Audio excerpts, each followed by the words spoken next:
reportedly made that statement yesterday. What are your opinions today, Mr. Rabo? And if you are watching, kindly subscribe, on notifications, like, and then drop your comment on this particular video. Mr. Raf, what do you think? Do you think that Tinubu may succumb to the pressure from the north, or he may release Nnamdi Kanu? Anyway, if someone says that this is what is coming from the angle of the north, I will even buttress my point against that. Ask me why. Because the north we are talking about is largely Hausas. Hausa did not say that. It is the opinion of the Hausas that Nnamdi Kanu is let off the hook. And the angle Nnamdi Kanu is going is agitation for Biafra. That was where he goes currently and where he was going in the past when he was apprehended by the Nigerian sponsored Interpol at Nairobi Airport, Kenya. The people that are agitating for Nnamdi Kanu's ordeal today, for Nnamdi Kanu to remain incarcerated, are not the North in entirety, but strangers who invaded the North 200 years ago, some 200 years ago. Their forefathers expanded the Fulani conquest from Fulani West, which is Sokoto, to Fulani from Northwest, which is Sokoto, to North Central, which is Kano, from Kano to Northeast, which is Borno State, down to Northern Cameroon, which is Adamawa, Bauchi, and so on and so forth. These people, their common aim is to grab, invade, intrusion into somebody's land, into the region of Mid-Belt, Northern Nigeria, Mid-Belt. On their way to southeastern Nigeria, Mr. Fear abruptly stopped them. Who is the Mr. Fear I'm talking about? He was a royal father, the paramount royal father we had in Nigeria then, not now. That we have royal father, even people that are grabbing, some kings that are grabbing, stealing people's wife.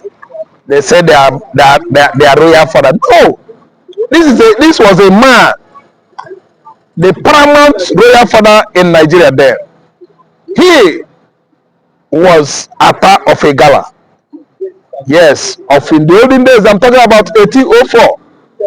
When this Fulani forefather, great-grandfather, Ottoman Fodio, was at least spreading his Islamization tentacles towards southeastern Nigeria, Ata of a gala apprehended him and did what? Beheaded him. Because Ottoman Fodio was the one that caused Nigeria this pain, this trouble we are passing through today. The Fulani man is an incurable disease. Fulani man is like a boy in between two testes. When both are dangling, the man cries. Fulani started their conquest of the north in 18th century and they actually succeeded. Until 18th century, 1804, they spread from there north to the axis of Ilorin, Kwara State, confronted Afonja. They seized Afonja with beautiful wife. As if beautiful wife was not enough, then they seized Afonja again with big malu, that is cows. With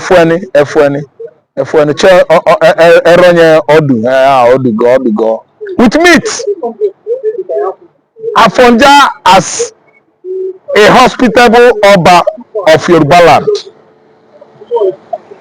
He showed the Fulanis, Ottoman Fodio, hospitality. They lived together, they died together, until when the time was ripe enough. Afonja was asleep when Ottoman Fodio struck at night, disaliving all the royal guards on the palace of Afonja in a lorry Kwara State. Disalived all of them, by all the royal guard, and what? Crept into Afonja's bedroom and did what? Beheaded the amiable paramount Oba of Ilorin. May his soul rest in peace. That was how Fulani, infiltrated the axis of Kwara Ilorin with Islam until date. The Ilorin people are highly radicalized Muslims. Radicalized Muslims. Because that was where Ottoman Napoleon set his foot first when he invaded southwestern Nigeria. He forced people into Islam, and today they became Muslim. As if that was not enough, Sadana of Sokoto, Sultan of Sokoto, all of them, they are now questioning the credibility of Ilorin Christians, that they shouldn't be there practicing Christianity, that they should join them practicing Islam, which is the reason why we are going towards the angle of Islamization of southwestern Nigeria, because the Sokoto Caliphate are asking the West, for what instituting Sharia court in the southwest, every angle of southwest, Sharia court every here and there. And it's very, very difficult for Yoruba to accept it, because here is a multi-religious nation. You have multi-religion here, traditional worship, they are there, pagans, they are there, Christians, they are here. So you are trying to convert everybody to Muslims. Is that attainable? So now it is impossible. Everybody has rights to follow, to practice any religion he deems fit. So, Mr. Ralph, are you not afraid that our president may fall for that threat coming from the Fulanis in not releasing Nnamdi Kanu? Anyway, let me tell you, we the Igbos, we are not even looking at that angle. we are not. It's not moving out anything, because we know that Kanu is free. Kanu has been set free. Federal government of Nigeria under Tinubu is holding Kanu hostage. And again, you asking me, Tinubu, if he could succumb to Fulani. If he succumbs to Fulani, it means weakness on his side. It means he's not totally in charge, and it's a shameful thing to tell people that you are a president and some persons are controlling you. Your administration is under tutelage, Fulani, under the Fulani tutelage. So to me, it is not correct, and it's not going to happen. If Tinubu has infantry, the dynamism to do anything he can do, I think he can do that. Not minding what the Fulanis are doing. I don't even understand. So it cannot work. Do you hear me? It can work. If you say that it cannot work, Afenifere has called for the release of Nnamdi Kanu. Even some middleweight people are calling for the release of Nnamdi Kanu.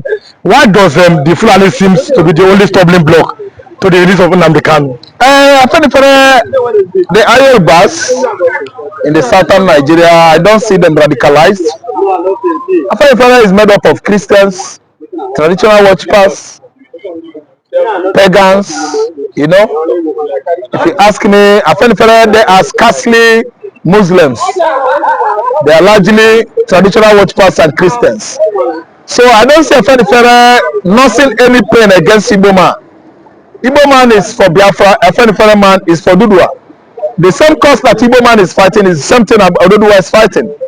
Though there is a bit skirmish difference between Oduduwa and Chineke Kikabiama, because we worship direct, because Abraham worships him. The two people are referring your own with all manners of, Osisi Atulatu and other things. So what I'm trying to say is,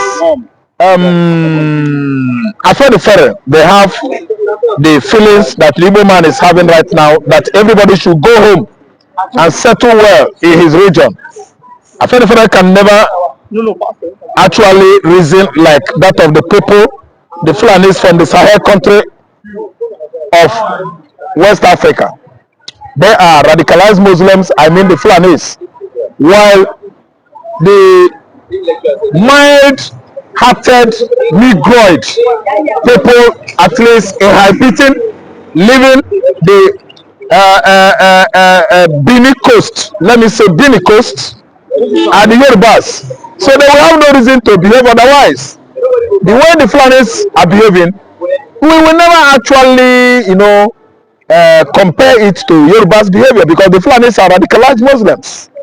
Because they are radicalized, they are very, very hot and barbaric in nature. I mean the Fulanis.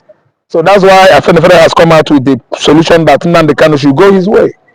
And that is exactly how it should be. We are the Igbos and we have gone our own separate ways. Come what may. Whatever anybody is saying, it concerns the person. Biafra has been declared in Finland, and gradually Biafra is coming to be.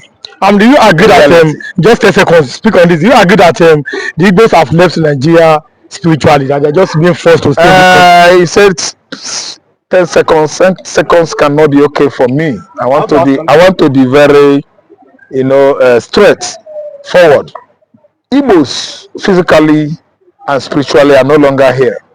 Because the reason why I put physically there is that if you see the level of development living from southwest into southeastern Nigeria, you will actually know that physically we are not here anymore. But what we have here are just skeletal, businesses and other establishment or platform from where we realize money. We are no longer here. Then when we talk about spiritual exodus of the Igbos from Nigeria, it has been actually prevaricated, cemented, and perfected that spiritually Means to rebuild the mosque that was burnt down by the youth in Afikpo in Ebonyi State. That's number one. Number two, they want to sponsor 50 Ebonyi youths to Mecca. What are your opinions about that? The Islamic incursion in Ebonyi State. Should Igbos be afraid? Igbo man is not afraid because we believe in God. 50 people they are sponsoring into Mecca. They should increase it to 1 million people. We don't care. If Saudi Arabia put gold down again, we are going to bring it down. We are the Igbos. We don't allow Islamization on our land. Listen to me. I am an Igbo man. My father would never have allowed Islam. I am a father now.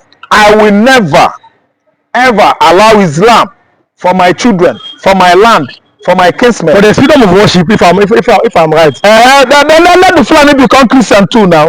Freedom of worship is not for the Fulani. They are forcing you into their own. You as a Christian, you are saying there's a freedom of worship. There isn't anything like freedom of worship where Fulanis are. So there shouldn't be anything like freedom of worship where Igbo man is. Anybody that is coming with Fulani Islam in southeastern Nigeria, I'm sorry for that person because it can never be. It can be. They are playing games. In fact, they are using games on us and they can never actually succeed. So it is a must that Igbo man, right from onset, we are Christians, we are Judaists, and that is what has come to be. Saudi Arabia, Iran joined together with Kuwait, UAE, Iraq, can never convert Igbo man to Muslim. What they are doing in Igbo land is just skeletal. I know that God, Chukwokika, God of Abraham, can never allow it. But if you say they cannot allow it, after the Fulani S-men, but they say they are just S-men, after they killed the villagers in Ebonyi State, even the state government said it's not Fulani S-men, it is villagers. But then they announced 500 million naira money for Muslims to go to Mecca. Even in the same Ebonyi State, can a Kano state government give Christians money to go to Jerusalem? Let me tell you, I don't think they give Christians any money to go to Jerusalem. The one flu regime is a mad regime, a regime of psychophancy. Now, people died in that community. The victims, the family of the victims, they have not received any compensation. And the federal government of Nigeria is even keeping mum over that attack, which actually indicates that those Igbo men, Igbo axis of Ebonyi State that are turning themselves to Muslims, they are all Malu, pigs and warthogs. They are all wild animals. The community destroyed, set ablaze, alive the inhabitants, the people of that community could not receive 10 kobo, a dime, $1. And Saudi Arabia is budgeting dollars in millions to rebuild mosque. So mosque is better than human life that God has created. Mosque is now more valuable regarded than human life that God has created. That will show you the level of distance the Arab has gone to counter Christianity in 630 AD. The Arab was aggrieved that Jesus Christ died and his followers, his faith, his soul his salvation still growing rapidly across the earth. They now come out with Islam using Muhammad as a bait that he discovered Quran inside cave. See, let me tell you, Saudi Arabia themselves, they have not found their bearings. They have not found themselves. They have lost their sanity. If they could budget out dollars to rebuild mosque, what about the lives of the Igbos lost in that community? If you tell me, I tell you that these people are mad, religiously mad people. Radicalizing religion or Islam does not do any man any good, but harms, various harms. It can't happen in America, it can't happen in Ghana. It's because we have useless people at the axis of Enugu and Ebonyi, useless Igbos. That's why this kind of nonsense is happening there. I tell you, comfort me, waffle, we pay, if not physically, spiritually. But Mr. Ram, saying if not physically, spiritually, okay, let me allow you to take water, but let me ask you the question. We've seen, for example, an Igbo man became the chief imam, Eliasu, from the eastern part of Nigeria. Like I ask, you are saying Igbos are not Muslim, but Igbos are becoming chief imam. They are building the biggest mosque in Igbo land. What is your opinion about that? My opinion about that is that mosque is mosque. If they build a magnificent, a mosque that can contain 200 million, do you know the dimension of such mosque? Such mosque can be over, let's say, take a portion of, let me say, 325,000, let me say, square meters. And when you finish constructing this magnificent edifice in the southeastern Nigeria, how many attendants is it going to register per Friday worship service? That is the real statistics one should put into consideration. And this has actually gone far to explain the kind of people the Igbo man is. That mosque cannot take up to 100 Muslims. Mark my word. And with time, someone is coming. Yes, a true child of God as a governor. That mosque will go down. Mark my word. But Mr. Raf, are you not afraid that the leadership process in the eastern part of Nigeria is becoming worse? The kind of governors that are turning out, the senators that cannot even speak to the release of Nnamdi Kanu, and it seems that only Nnamdi Kanu is the one that have the interest of the Igbos at heart. What kind of governors or your politicians are coming from the southeastern part of Nigeria? Those are people that are errand boys to the Fulani hegemonies, and you can see their beliefs, you can see their philosopher, you can see what they stand for. They are not there for the benefit or goodness of, Igbo man. They are there for their personal interest and pockets, minding all their wives and children. They turn their back on Igbo man. These are selfish Igbos. You have, Igbos that have good interests, good advantages, good, incentives and packages and provisions for Igbo man. They are in the southeast in their large numbers. So I tell you that the bad ones are smaller than the good ones. That is the kind of nationality I find myself or I come from. The good Igbos are in their large number, larger, far larger than the bad ones. The bad ones that are buying into Islam, the bad ones that are buying into the caliphate of Sokoto, they are all greedy Igbos, and very soon they are going to fizzle out. Don't worry about Iliasu, the imam of the Central Mosque, Abuja. He is a drunkard, he is intoxicated. I don't think he is in his real senses. When time comes, you will actually know where I am going. Because Iliasu, Ejiranya, the person that impregnated his mother is not 100% Igbo man. Go and do your findings. I'm speaking from the heart. I am from Anambra State. We are the progenitors of the Igbo race. I am from Eriango, Operi, Umeri, Aguleri. That's where I come from. Nando. We are the progenitors of the Igbos.